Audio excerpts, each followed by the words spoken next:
नमस्कार। मैं पिछले दिनों से एक बात सोच रहा था कि पूर्व प्रधानमंत्री चौधरी चरण सिंह जी को सरकार ने भारत रत्न देने की घोषणा की और कल श्री जयंत चौधरी जी ने चौधरी साहब का भारत रत्न का सम्मान ग्रहण भी कर लिया है।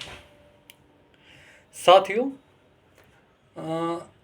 चौधरी चरण सिंह जी ने अपने पूरे जीवन में खेती किसानी से संबंधित अनेकों समस्याओं पे विचार किया और उन्होंने किसानों से संबंधित मुद्दे अपने जीवन में बहुत ज़ोर शोर से उठाए और उन्होंने किसानों और मज़दूरों के लिए अपने जीवन में बहुत से काम किए जिनका आज कोई मुकाबला नहीं है।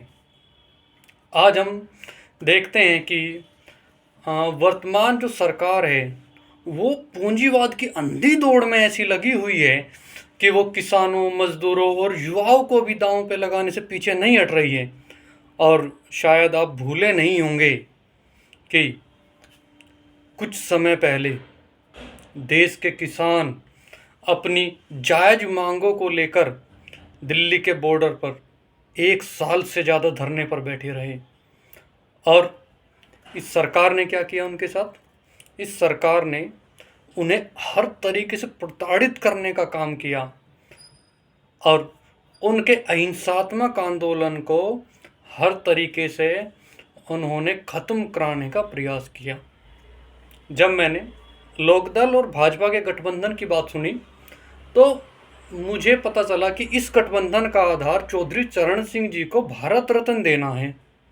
तो मुझे बिल्कुल अविश्वसनीय लगा।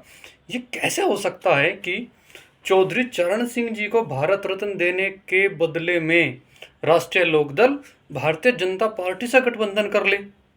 फिर मैंने देखा कि क्या इसकी कोई और वजह है, तो मुझे पता चला कि इस गठबंधन के बदले राष्ट्रीय लोकदल को 1 राज्यसभा की सीट, 2 लोकसभा की सीट और उत्तर प्रदेश की सरकार में कुछ मंत्री परिषद में किसी शायद कैबिनेट मंत्री का पद ऑफर किया गया है।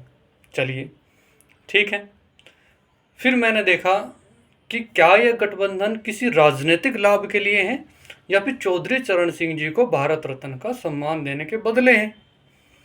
यदि यह गठबंधन चौधरी चरण सिंह जी को भारत रत्न का सम्मान देने के बदले है तो माफ़ कीजिएगा, किंतु चौधरी साहब, चौधरी चरण सिंह जी देश के किसानों और मज़दूरों के दिलों में राज करते हैं। उन्होंने अपने जीवन काल में ऐसे काम किए हैं कि वो अपने काम के बदले में आज भी लोगों के दिलों में राज कर रहे हैं। उन्हें किसी भी भारत रत्न की आवश्यकता नहीं है।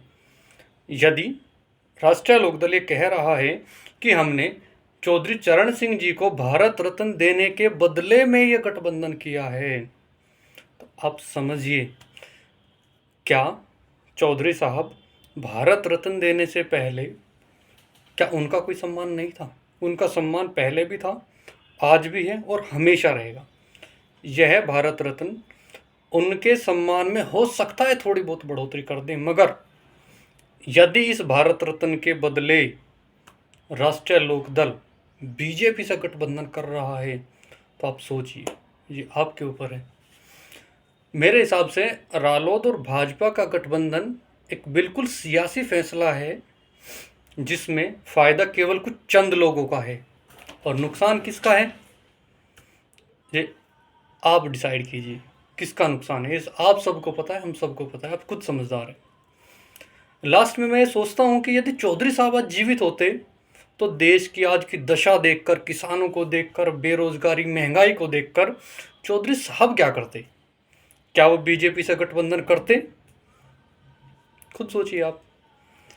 अब सोचिए, यदि चौधरी साहब को ऑफर दिया जाता कि चौधरी साहब आप भारत रत्न ले लीजिए और आप बीजेपी से गठबंधन कर लीजिए, तो उनका क्या जवाब होता? ये आप सोचिए। जय हिंद।